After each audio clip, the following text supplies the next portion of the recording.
بسم اللہ الرحمن الرحیم۔ السلام علیکم گائز، اگر آپ ہمارے چینل پر نئے ہیں تو پلیز ہمارے چینل کو سبسکرائب کر لیجئے اور بیل آئیکن کا بٹن بھی آن کر لیجئے تاکہ مزید آنے والی ویڈیو آپ لوگ تک پہنچ سکے۔ ہماری ویڈیو کو لائک، شیئر اور کمنٹ باکس میں آ کر اپنی رائے کا اظہار کریے۔ آج کی جو ویڈیو ہے وہ ہم آپ کے لیے حضور نبی کریم صلی اللہ علیہ وآلہ وسلم کی زندگی کی کڑی آزمائش کے متعلق بیان کرنے لگے ہیں۔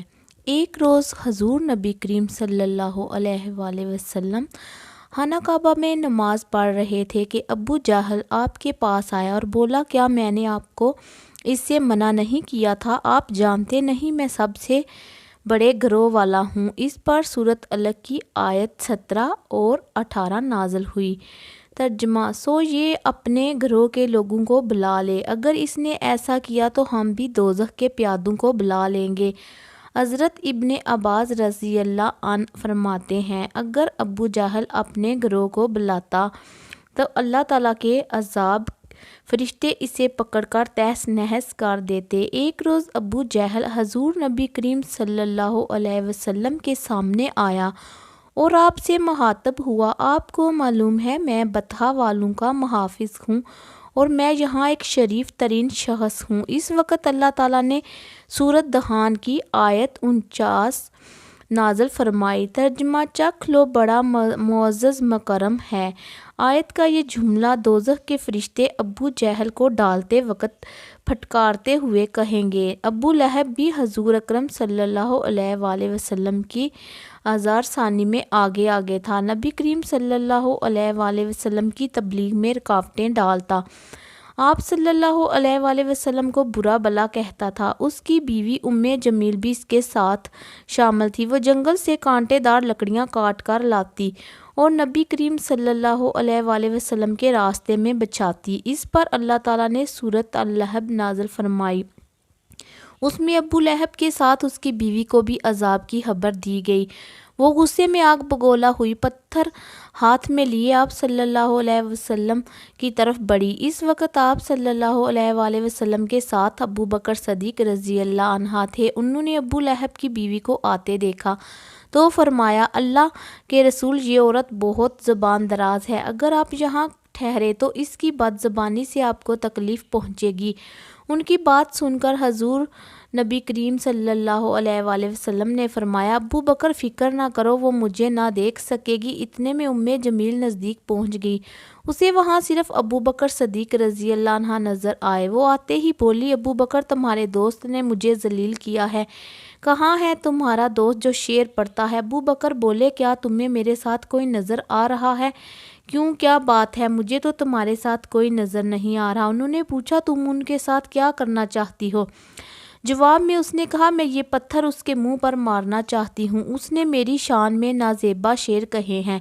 وہ سورۃ اللہب کی آیات کو شعر سمجھ رہی تھی۔ اس پر انہوں نے کہا، نہیں، اللہ کی قسم وہ شاعر نہیں ہے، وہ تو شعر کہنا جانتے ہی نہیں، نہ انہوں نے تمہیں ذلیل کیا ہے۔ یہ سن کر وہ واپس لوٹ گئی۔ بعد میں ابو بکر صدیق نے آپ صلی اللہ علیہ وآلہ وسلم سے پوچھا، اے اللہ کے رسول، وہ آپ کو دیکھ کیوں نہیں سکی؟ آپ نے ارشاد فرمایا، ایک فرشتے نے مجھے اپنے پروں میں چھپا لیا تھا۔ ایک روایت کے مطابق آپ نے یہ جواب ارشاد فرمایا تھا، میرے اور اس کے درمیان ایک آڑ پیدا کر دی گئی تھی۔ ابو لہب کے بیٹے کا نام عتبہ تھا اور دوسرے کا نام عتیبہ تھا۔ اعلان نبوت سے پہلے رسول کریم صلی اللہ علیہ وآلہ وسلم نے اپنی دو بیٹیوں حضرت رقیہ اور حضرت ام کلثوم کا نکاح ابو لہب کے ان دو بیٹوں سے کر دیا تھا۔ یہ صرف نکاح ہوا تھا، ابھی رخصتی نہیں ہوئی تھی۔ اس کا اسلام کا آغاز ہوا اور سورۃ لہب نازل ہوئی تو ابو لہب نے غصے میں آ کر اپنے بیٹوں سے کہا، اگر تم محمد کی بیٹیوں کو طلاق نہیں دو گے تو میں تمہارا چہرہ نہیں دیکھوں گا۔ چنانچہ ان دونوں نے انہیں طلاق دے دی۔ دیکھا جائے تو آپ صلی اللہ علیہ وسلم کی بیٹیوں کے لیے اس میں حکمت تھی، گویا اللہ تعالیٰ نے چاہا کہ یہ پاک صاحبزادیاں عتبہ اور عتیبہ کے ہاں نہ جا سکیں۔ یہ رشتہ اسلام دشمنی کی بنیاد پر ختم کیا گیا، یعنی آپ دونوں چونکہ نبی کریم صلی اللہ علیہ وسلم کی صاحبزادیاں تھیں، اس لیے یہ قدم اٹھایا گیا۔ اس موقع پر عتیبہ نبی کریم صلی اللہ علیہ وسلم کی خدمت میں حاضر ہوا اور اس نے آپ کی شان میں گستاخی کی۔ آپ صاحبزادیوں کی وجہ سے پہلے ہی غمگین تھے، ان حالات میں آپ نے اس کے حق میں بددعا فرمائی، اے اللہ اس پر اپنے کتوں میں سے کتا مسلط فرما دے۔ عتیبہ یہ بددعا سن کر وہاں سے لوٹ آیا، اس نے اپنے ابو لہب کو سارا حال سنایا۔ اس کے بعد دونوں باپ بیٹا ایک قافلے کے ساتھ ملک شام کی طرف روانہ ہو گئے۔ رستے میں یہ لوگ ایک جگہ ٹھہرے، وہاں قریب ہی ایک راہب کی عبادت گاہ تھی۔ راہب ان کے پاس آیا، اس نے انہیں بتایا اس علاقے میں جنگلی درندے رہتے ہیں۔ ابو لہب یہ سن کر خوف زدہ ہو گیا، نبی کریم صلی اللہ علیہ وسلم کی بددعا یاد آ گئی۔ اس نے قافلے والوں سے کہا، تم لوگ میری حیثیت سے باخبر ہو اور یہ بھی جانتے ہو کہ میرا تم پر کیا حق ہے۔ انہوں نے ایک زبان ہو کر کہا، بے شک ہمیں معلوم ہے۔ ابو لہب یہ سن کر بولا، تب بھی تم ہماری مدد کرو، میں محمد کی بددعا کی وجہ سے خوف زدہ ہو گیا ہوں، اس لیے تم لوگ اپنا سامان اس عبادت گاہ کی طرف رکھ کر اس پر میرے بیٹے کا بستر لگا دو اور اس کے چاروں طرف تم لوگ اپنے بستر لگا لو۔ ان لوگوں نے ایسا ہی کیا، یہی نہیں انہوں نے اپنے چاروں طرف اپنے اونٹوں کو بھی بٹھا دیا۔ اس طرح عتیبہ ان سب کے عین درمیان میں آ گیا، اب وہ سب اس کی پاسبانی کرنے لگے۔ ان تمام احتیاطی تدابیر کے باوجود حضور نبی کریم صلی اللہ علیہ وسلم کی پیش گوئی پوری ہوئی۔ نصف رات کے قریب ایک شیر وہاں آیا اور سوئے ہوئے لوگوں کو سونگھنے لگا، ایک ایک کو سونگھتے ہوئے وہ آگے بڑھتا رہا، یہاں تک کہ وہ لمبی چھلانگ لگا کر عتیبہ تک پہنچ گیا۔ بس پھر کیا تھا، اس نے اسے چیر پھاڑ کر ہلاک کر ڈالا۔ تکالیف پہنچانے کا ایک اور واقعہ اس طرح پیش آیا کہ ایک روز آپ صلی اللہ علیہ وسلم مسجد الحرام میں نماز پڑھ رہے تھے، قریب ہی کچھ جانور ذبح کیے گئے تھے، وہ لوگ اپنے بتوں کے نام پر قربانی کرتے تھے۔ ان جانوروں کی ایک اور اوجڑی بھی ابھی تک وہیں پڑی تھی۔ اس میں ابو جہل نے کہا، کیا کوئی شخص ایسا ہے جو اس اوجڑی کو محمد کے اوپر ڈال دے؟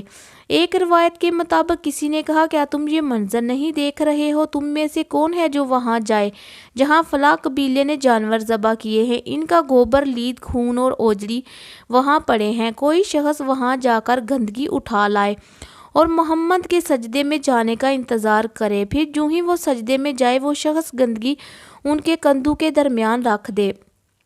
تب مشرکوں میں سے ایک شخص اٹھا، اس کا نام عقبہ بن ابی معیط تھا، یہ اپنی قوم میں سب سے زیادہ بدبخت تھا۔ یہ گیا اور اوجڑی اٹھا لایا، جب آپ صلی اللہ علیہ وسلم سجدے میں گئے تو اوجڑی آپ پر رکھ دی۔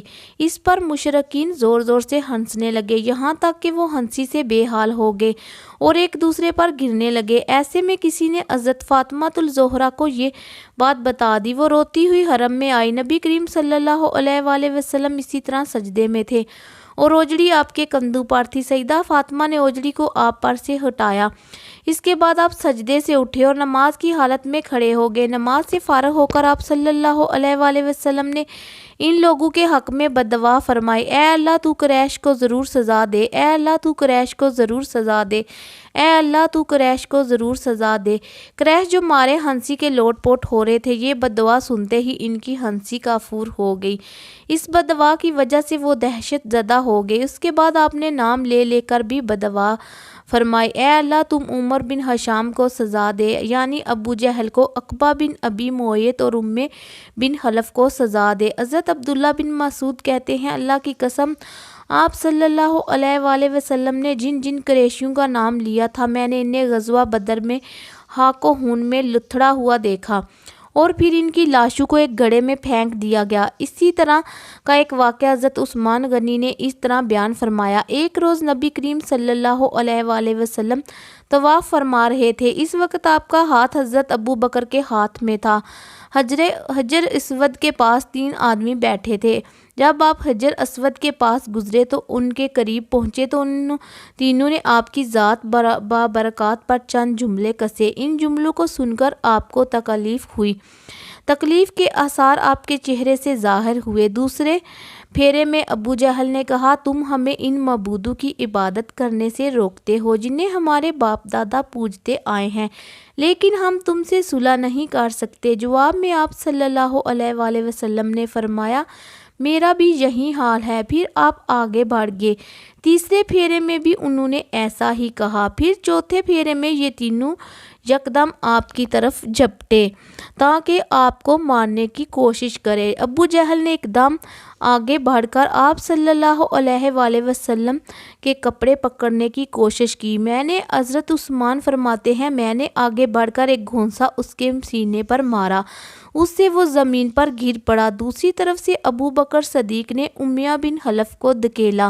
تیسری طرف خود حضور نبی کریم صلی اللہ علیہ وآلہ وسلم نے عتبہ بن ابی معیط کو دھکیلا۔ آخر یہ لوگ آپ کے پاس سے ہٹ گئے۔ اس وقت آپ نے ارشاد فرمایا اللہ کی قسم تم لوگ اس وقت تک نہیں مرو گے جب تک اللہ کی طرف سے اس کی سزا نہیں بھگت لو گے۔